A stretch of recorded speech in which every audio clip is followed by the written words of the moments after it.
નમઃ શિવાય ફ્રેન્ડ્સ, હું આ નવી વિડીયો સિરીઝ આજથી સ્ટાર્ટ કરી રહી છું, જેમાં હું રોજ શાસ્ત્રોના એક કે બે અધ્યાયનું વાંચન કરીશ અને આ સિરીઝ ગુજરાતીમાં રહેશે. ઓમ શ્રી ગણેશાય નમઃ. ઓમ નમો ભગવતે વાસુદેવાય.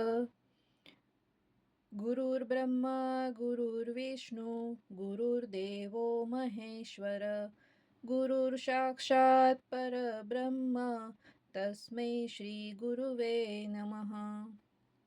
તો આજથી આપણે શ્રીમદ ભાગવતનું વાંચન કરીશું.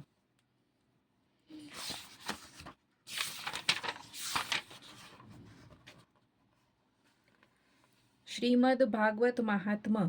શ્રીમદ ભાગવત મહાત્મ્ય સ્કંદ પુરાણના વિષ્ણુ ખંડમાં માર્ગશીર્ષ મહાત્મ્યમાં સ્વયં શ્રી ભગવાનના શ્રી મુખેથી બ્રહ્માજીને કહેવાયેલ છે. લોકવિખ્યાત શ્રીમદ ભાગવત નામના પુરાણનું શ્રદ્ધાયુક્ત થઈને પ્રતિદિન શ્રવણ કરવું જોઈએ. આ જ મારા સંતોષનું કારણ છે. જે મનુષ્ય પ્રતિદિન ભાગવત પુરાણનો પાઠ કરે છે તેને એક એક અક્ષરના ઉચ્ચારણ સાથે કપિલા ગાયનું દાન આપવાનું પુણ્ય મળે છે. જે મનુષ્ય પ્રતિદિન ભાગવતના અડધા શ્લોકનો અથવા 1/4 શ્લોકનો પાઠ કરે છે અથવા તેનું શ્રવણ કરે છે તેને 1000 ગાયોના દાનનું ફળ મળે છે. હે પુત્ર, જે પ્રતિદિન પવિત્ર ચિત્ત થઈને ભાગવતના એક શ્લોકનો પાઠ કરે છે તે મનુષ્ય 18 પુરાણોના પાઠનું ફળ મેળવી લે છે. જ્યાં નિત્ય મારી કથા થાય છે ત્યાં વિષ્ણુ, પાર્ષદો, પ્રહલાદ વગેરે વિદ્યમાન રહે છે. જે મનુષ્યો હંમેશા મારા ભાગવત શાસ્ત્રની પૂજા કરે છે તેઓ કળીના અધિકારથી મુક્ત છે. તેમના પર કળીનો વશ ચાલતો નથી. જે મનુષ્યો પોતાના ઘરમાં વૈષ્ણવ શાસ્ત્રોની પૂજા કરે છે તેઓ બધા પાપોમાંથી મુક્ત થાય છે અને દેવતાઓ તેમને વંદન કરે છે. જે લોકો કળિયુગમાં પોતાના ઘરમાં દરરોજ ભાગવત શાસ્ત્રની પૂજા કરે છે તેઓ પ્રભુના પ્રેમમાં તરબોળ રહી આત્માનંદમાં મગ્ન રહે છે અને હું તેમના પર પ્રસન્ન થાઉં છું. પછી તેને કળિયુગનો શો ભય? હે પુત્ર, મનુષ્ય જેટલા દિવસો માટે પોતાના ઘરમાં ભાગવત શાસ્ત્ર રાખે છે તેટલો સમય તેના પિતૃઓ દૂધ, ઘી, મધ અને મીઠું જળ પીએ છે. જે લોકો વિષ્ણુ ભક્ત મનુષ્યને ભક્તિપૂર્વક ભાગવત શાસ્ત્ર સમર્પિત કરે છે તેઓ હજારો કરોડ કલ્પો સુધી મારા વૈકુંઠ ધામમાં નિવાસ કરે છે. જે લોકો હંમેશા પોતાના ઘરમાં ભાગવત શાસ્ત્રની પૂજા કરે છે તેઓ જાણે કે એક કલ્પના સમય માટે તમામ દેવતાઓને તૃપ્ત કરી દે છે. જો પોતાના ઘરમાં ભાગવત શાસ્ત્રનો અડધો શ્લોક અથવા 1/4 શ્લોક પણ હોય છે તો એ ઘણી ઉત્તમ વાત છે. એ સિવાયના સેંકડો હજારો પ્રકારના અન્ય ગ્રંથોના સંગ્રહથી શો લાભ? જે મનુષ્યના ઘરમાં કળિયુગમાં ભાગવત શાસ્ત્ર મોજૂદ હોતું નથી તેને યમરાજના પાશમાંથી ક્યારેય છુટકારો મળતો નથી. જેના ઘરમાં આ કળિયુગમાં ભાગવત શાસ્ત્ર મોજૂદ હોતું નથી તેને વૈષ્ણવ કેમ જાણવો? તે તો ચાંડાલથી પણ વધારે નીચ છે. હે લોકેશ્વર બ્રહ્મા પુત્ર, મનુષ્ય હંમેશા ભક્તિપૂર્વક મને સંતુષ્ટ કરવા માટે પોતાનું સર્વસ્વ આપી દઈને પણ વૈષ્ણવ શાસ્ત્ર સંઘરી રાખવું જોઈએ. કળિયુગમાં જ્યાં જ્યાં પવિત્ર ભાગવત શાસ્ત્ર મોજૂદ હોય છે ત્યાં હું દેવતાઓ સહિત સદૈવ હાજર હોઉં છું. એટલું જ નહીં, ત્યાં નદ, નદી અને સરોવર રૂપે બધા જ પ્રસિદ્ધ તીર્થો વાસ કરે છે. ત્યાં સમસ્ત યજ્ઞો, 7 પુરીઓ અને તમામ પવિત્ર પર્વતો નિત્ય નિવાસ કરે છે. હે લોકેશ, ધર્માત્મા મનુષ્ય યશ, ધર્મ અને વિજય માટે તથા પાપના ક્ષય માટે અને મોક્ષની પ્રાપ્તિ માટે મારા ભાગવત શાસ્ત્રનું સદૈવ શ્રવણ કરવું જોઈએ.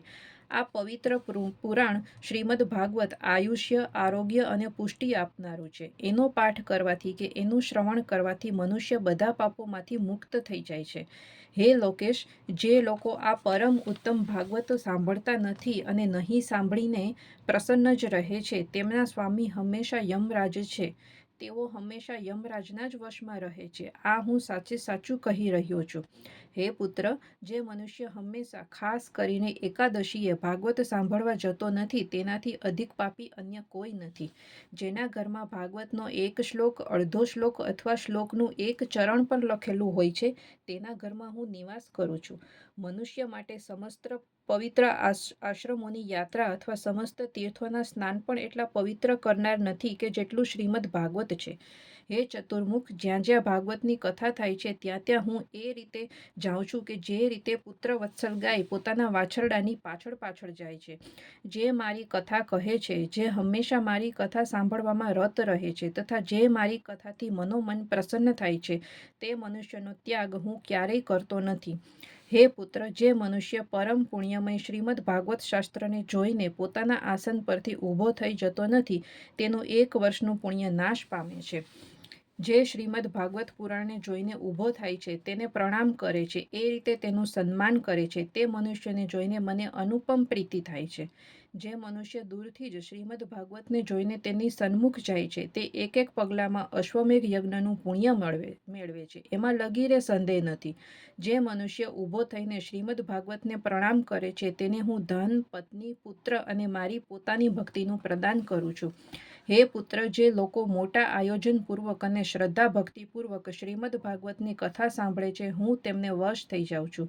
હે સુવ્રત, જે લોકો મારા પર્વો સાથે સંબંધ ધરાવતા બધા જ ઉત્સવો ટાણે મારી પ્રસન્નતા માટે વસ્ત્ર, આભૂષણ, પુષ્પ, ધૂપ, દીપ વગેરે ઉપહારો અર્પણ કરીને પરમ ઉત્તમ શ્રીમદ ભાગવત પુરાણનું ભક્તિપૂર્વક શ્રવણ કરે છે, તેઓ મને એવી રીતે પોતાના વશમાં કરી લે છે કે જે રીતે પતિવ્રતા સ્ત્રી પોતાના સાધુ સ્વભાવવાળા પતિને વશમાં કરી લે છે. ચતુઃશ્લોકી ભાગવત. સૃષ્ટિના પૂર્વે પણ હું જ હતો, મારાથી ભિન્ન કશું પણ ન હતું, અને સૃષ્ટિના ઉત્પન્ન થયા પછી જે કંઈ પણ આ દ્રશ્ય થનારા પદાર્થો છે, તે હું જ છું. જે સત, અક્ષર, અસત, ક્ષર અને તેનાથી પર પુરુષોત્તમ છે, તે બધું હું જ છું, તથા સૃષ્ટિની સીમા પછી પણ હું જ છું, અને આ બધાનો નાશ થઈ ગયા પછી જે કંઈ રહે છે તે બધું પણ હું જ છું. જેમ આભાસ અર્થાત કોઈ વસ્તુનું પ્રતિબિંબ ખરેખર કોઈ વસ્તુ નથી, પ્રતીતિ માત્ર જ છે, તે જ પ્રમાણે મારા પરમાર્થ વસ્તુરૂપ પરમાત્મા સિવાય પરમાત્મામાં જે કંઈ પ્રતીત થાય છે તે વાસ્તવમાં કશું નથી, તથા જેમ વિદ્યમાન હોવા છતાં પણ તમ અર્થાત રાહુ ગ્રહની પ્રતીતિ થતી નથી, એ જ પ્રમાણે વાસ્તવમાં સત હોવા છતાં પણ જે મુજ પરમાત્માની પ્રતીતિ થતી નથી.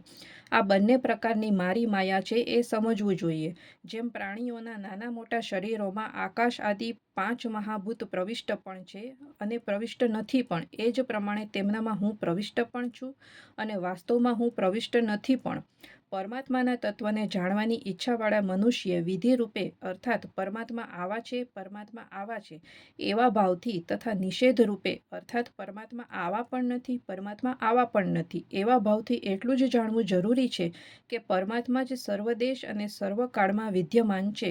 શ્રીમદ ભાગવત સ્કંધ 2 અધ્યાય 9. ઓમ શ્રી ગણેશાય નમઃ. ઓમ નમો ભગવતે વાસુદેવાય. રાધે રાધે.